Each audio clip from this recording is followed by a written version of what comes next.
There is a kind of quiet that only exists in places where someone has refused to give up. Not the quiet of emptiness, but the quiet of a person who has run out of words and decided that work would have to speak instead. Harlan Briggs had spent 40 years learning the difference.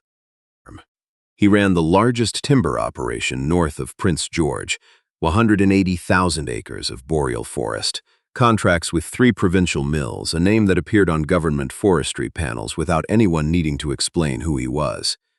He had negotiated with the federal crown, bought out failing operations from men twice his age, and built something from the kind of country that broke most people before they finished unpacking.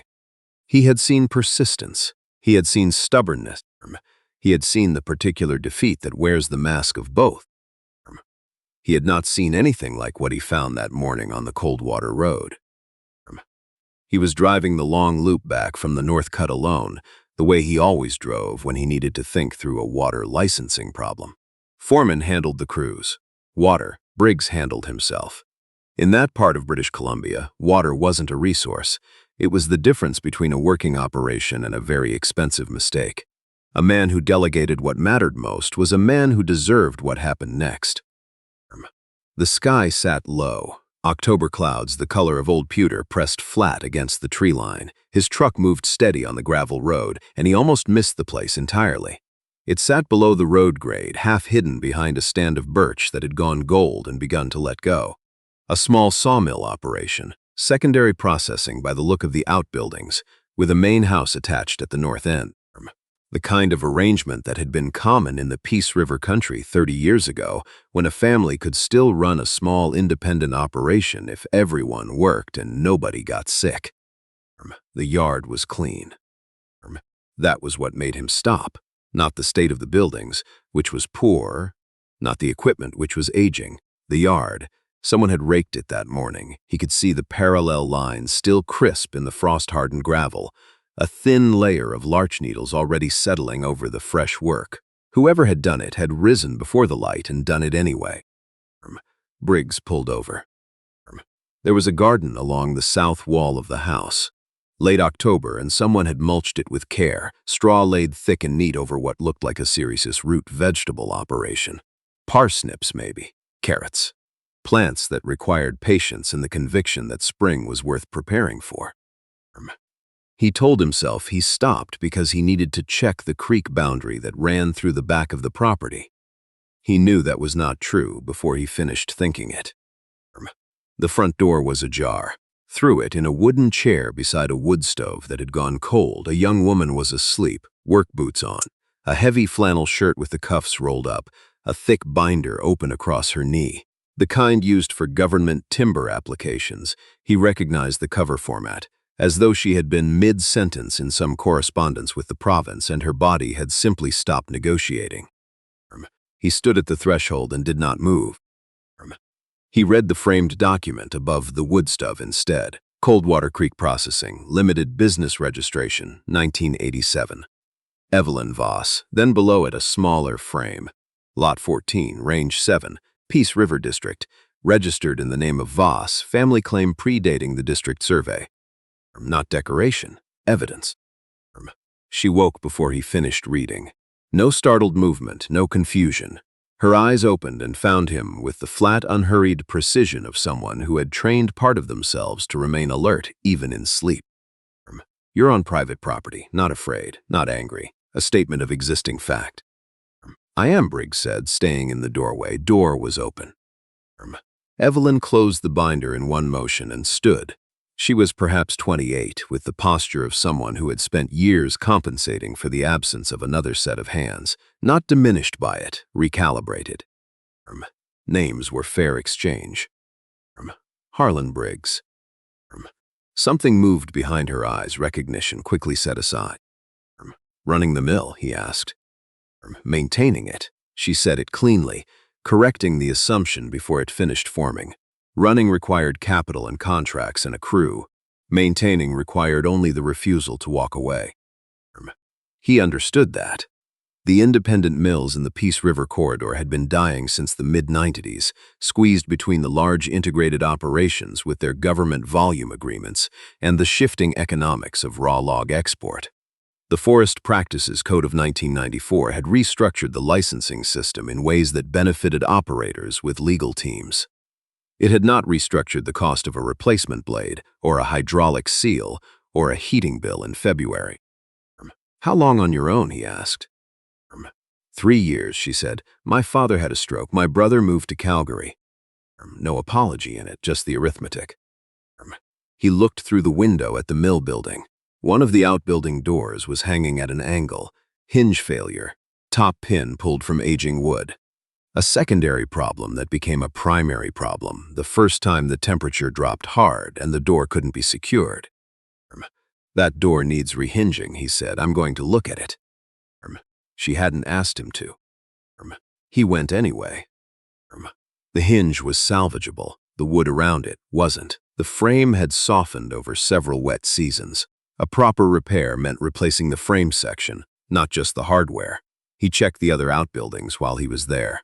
The main mill structure was sound. Whoever had built it originally had built it to last. Good post and beam construction, correct footing depth for that frost zone. Time and underfunding had done the rest. When he came back, Evelyn was splitting wood along the east wall with the focused economy of someone rationing energy across a longer day than most people planned for. Her hands were cracked at the knuckles in the way that builds over weeks of cold work without proper recovery time. "Frame's gone on that door," he said. "You replace the hinge, it pulls out again before spring." She already knew. She kept splitting. "What would a proper repair run?" he asked. She set them all down, pricing it or asking if I have it. Pricing it. 3 days, 2 people, materials maybe $400, a pause. "I have the materials." She didn't say what she didn't have. She didn't need to. "I'm not offering to pay for it," Briggs said. "I'm offering the crew in exchange for something. Hear me out, then decide." They sat at the kitchen table.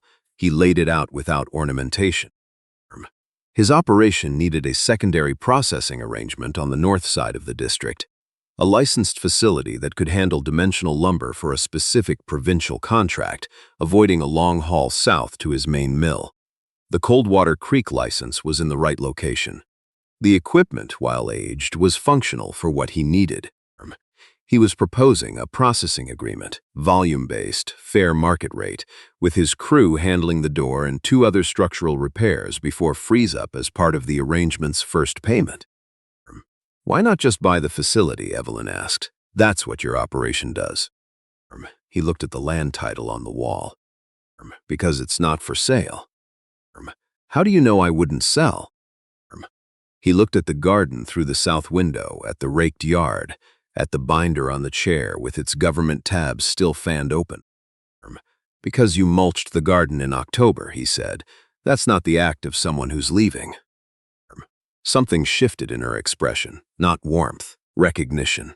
The look of a person accurately read who is deciding whether that is a relief or a new kind of exposure. "In writing," she said, "with a termination clause if the processing volume falls below the agreed minimum, and a clause tying the repairs to the contract commencement, not the signing."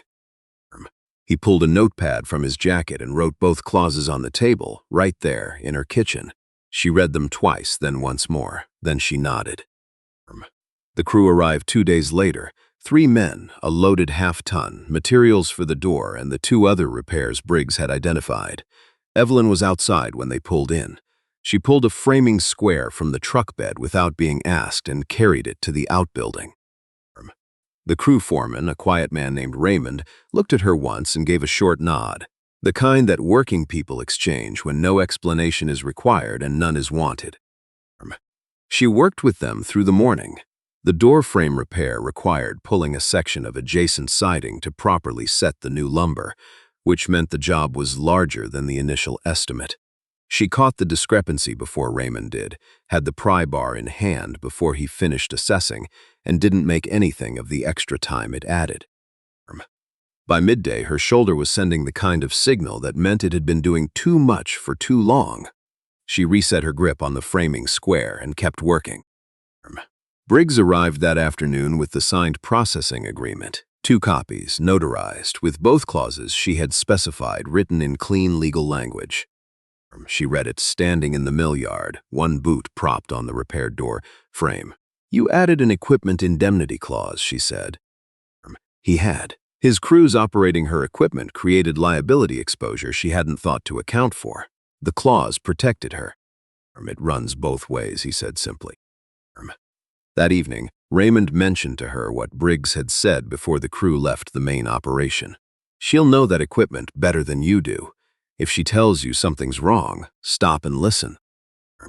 Evelyn held that information for a long time, turning it over the way she turned everything that mattered. He hadn't sent a crew to work on her facility. He had sent them to work with her. That night, she walked through the mill building alone with a headlamp, checking every repaired joint and the equipment she would be running under the new agreement.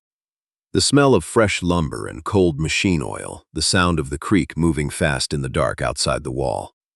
3 months ago, her only promise to herself had been to hold the license through winter, keep the title in her name, and face spring still standing. She went back inside, made tea, and opened the binder to the next government form that needed completing. Some promises required more than intent to keep.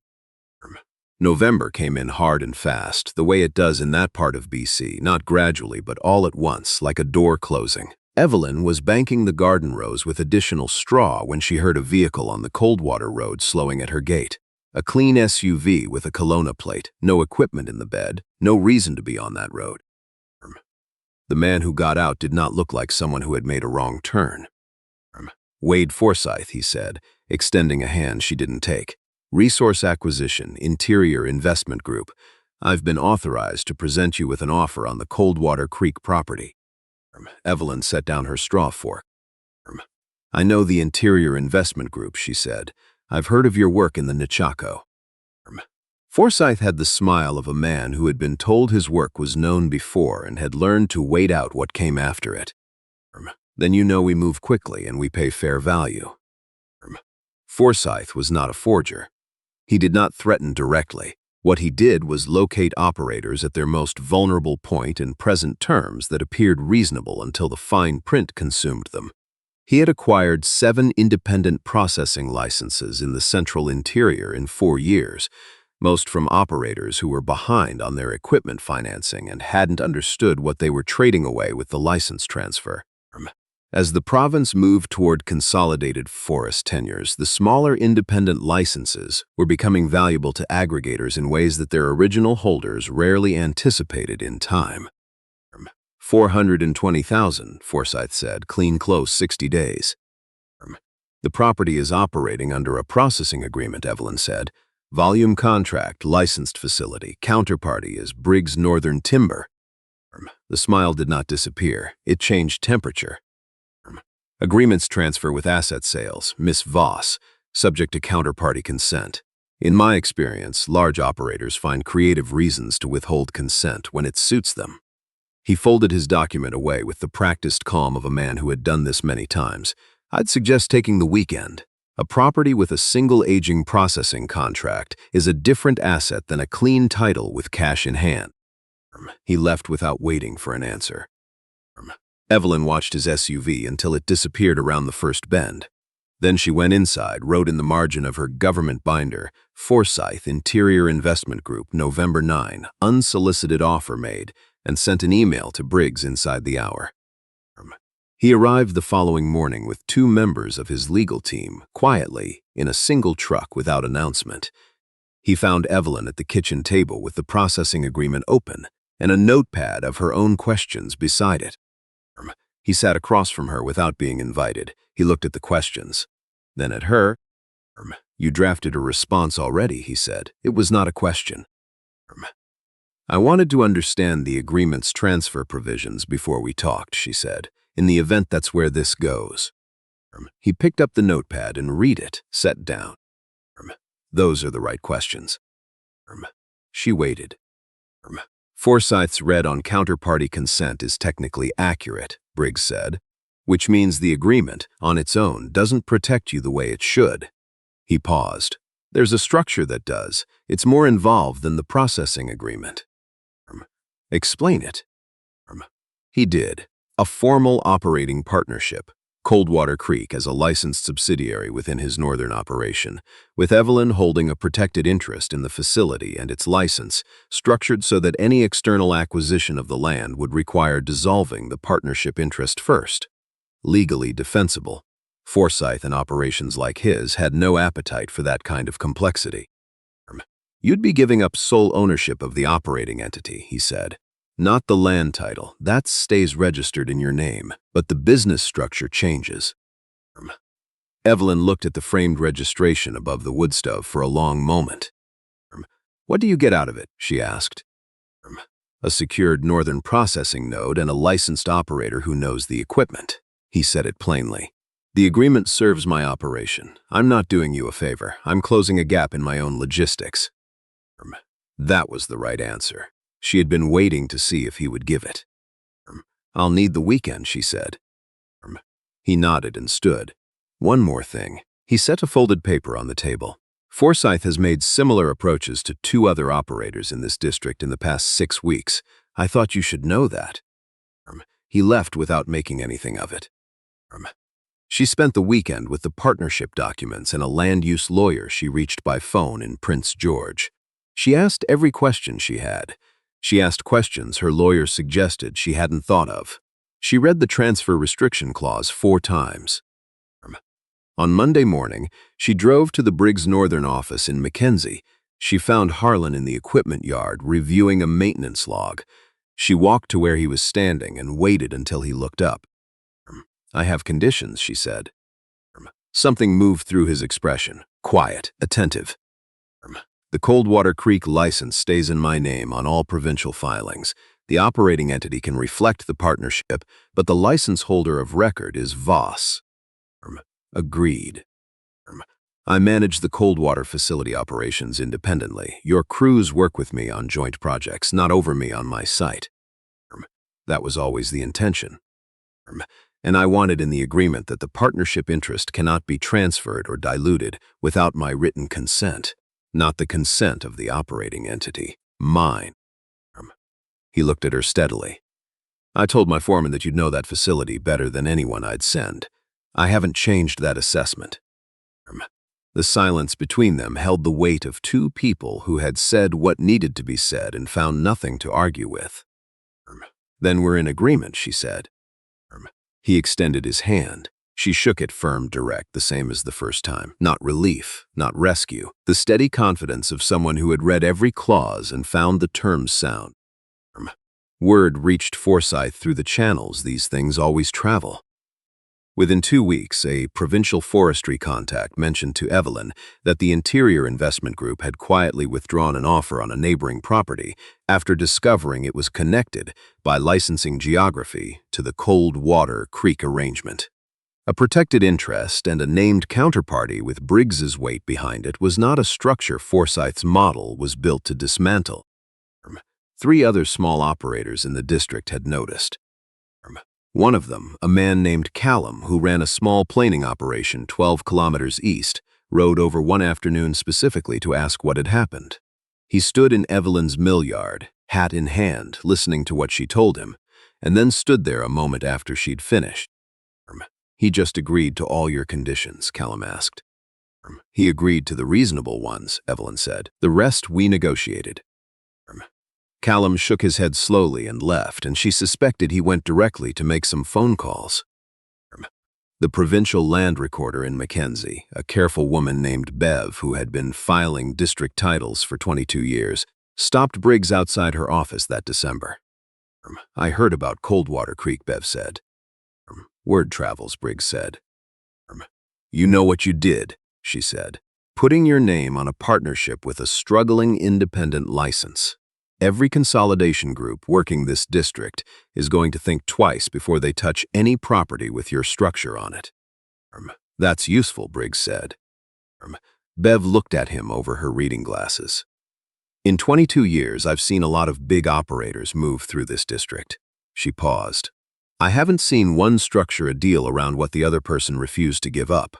She said it without ceremony, the way true things tend to arrive when they're not dressed up. Briggs drove back to Coldwater Creek that afternoon and told Evelyn what Bev had said.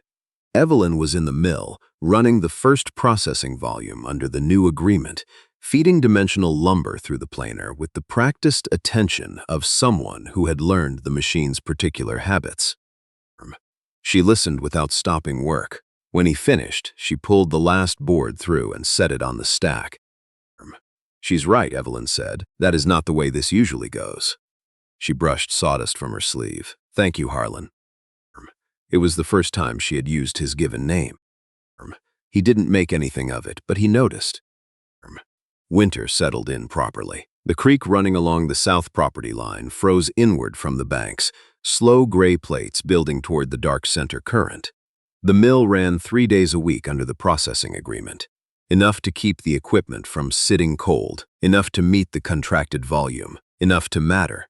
Evelyn sent weekly operational reports to the Mackenzie office, logging board feet processed, equipment performance, any maintenance flags. Briggs replied with brief notes, a question about the planer tension she'd flagged, a note about a provincial inspection schedule she'd want to prepare for. It was a correspondence of operational facts that was, without either of them naming it, also something else. He came in person the second Thursday of December, ostensibly to review the mid-season volume numbers before the holiday slowdown. He found her crouching beside the mill's hydraulic feed system, examining a seal that had developed a slow weep. "It'll hold through the month," she said without looking up, "but it needs replacing before the February volume push. If we run heavy loads on a marginal seal in -30, we lose the whole cylinder." He crouched beside her.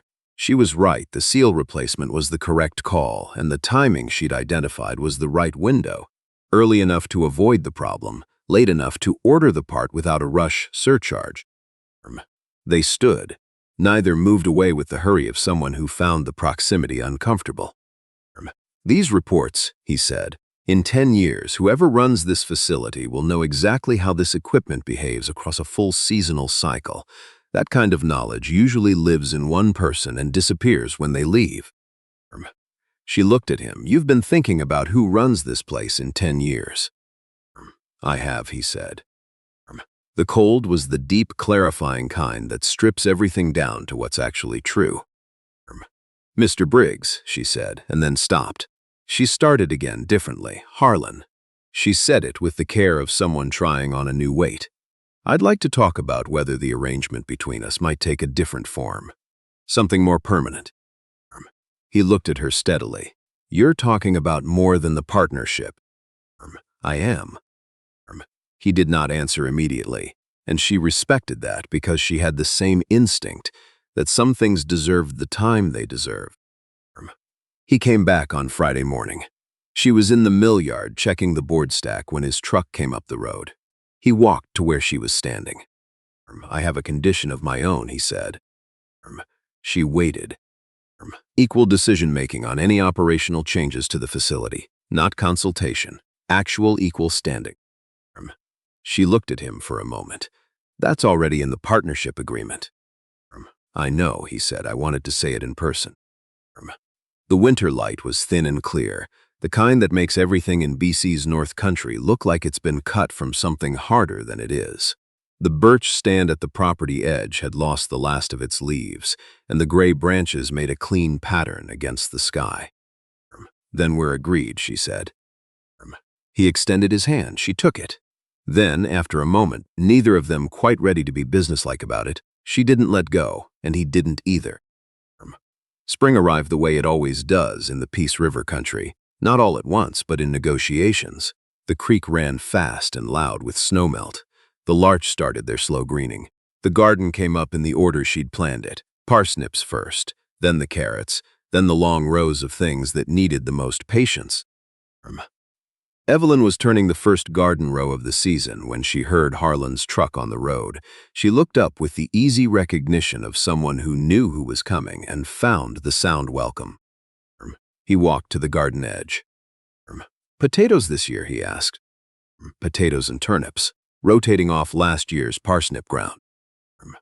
He sound decision. They stood in the early spring light, two people who had built something carefully, condition by condition, repair by repair, clause by clause.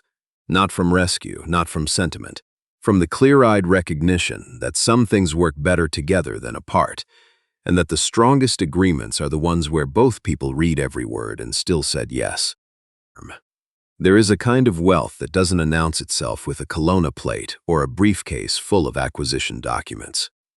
It announces itself in a raked yard at first light, in a license that holds through the winter with a person's name still on it, in the handwriting of two people who understood that the foundation of anything real is not what you're willing to take, but what you're willing to protect. Coldwater Creek Processing, Limited, Operating Partnership, Permanent, Peace River District. That document was not on the wall. It didn't need to be. Both of them knew exactly where it was. You're watching Shadows of the Lone West, where the North Country is told the way it actually was. Leave a comment. Tell me where you're watching from. I read every single one. The next story is already waiting. I keep thinking about the moment Evelyn closed that binder and stood up. She didn't know who Harlan was yet. Not really. She just knew someone was standing in her doorway, and she was not going to be caught off guard in her own home. Boots on, sleeves rolled, ledger in hand. That image has stayed with me longer than almost anything else in this story. There's a version of this that goes differently. Forsyth shows up, makes his offer, and Evelyn, exhausted, behind on everything, carrying 3 years of her father's operation on her own, signs. It would have been understandable. Nobody would have blamed her. The math was against her, and she knew it better than anyone. But she didn't sign. She wrote the date in the margin of her binder and sent a message instead. That choice, that one decision to document and act rather than fold, is what changed everything that followed. I don't think that's luck. I think it's what happens when someone has been honest with themselves about what they're actually protecting and why. What I find myself returning to is how deliberately Evelyn thought. She didn't trust Harlan because he was kind. She trusted the clause. She asked a land use lawyer in Prince George to go through the partnership documents line by line, and she asked questions the lawyer hadn't anticipated. That kind of thinking, clear, careful, unwilling to let goodwill substitute for specifics, isn't cynicism. It's the thing that makes goodwill worth anything at all. A handshake from someone with good intentions is still just a handshake.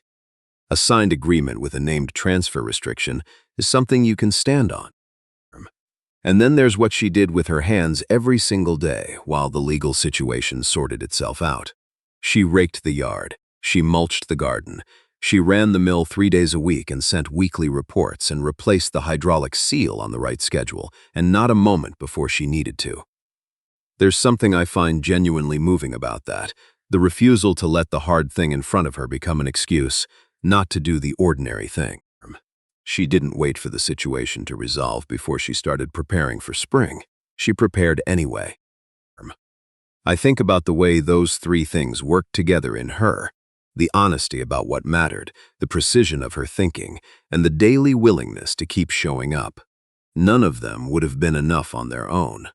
Integrity without judgment can be taken advantage of. Intelligence without follow-through is just a very good plan that never happens, and persistence without either of the others is just stubbornness wearing itself down against a problem it hasn't properly understood. But together, the way Evelyn held all 3 at once, they made something that Forsyth's model genuinely had no answer for. Not because she was lucky, because she'd been building something that couldn't be easily separated from the person doing the building. That's what I think the south fence line was really about. Not the land, the fact that the fence was still standing.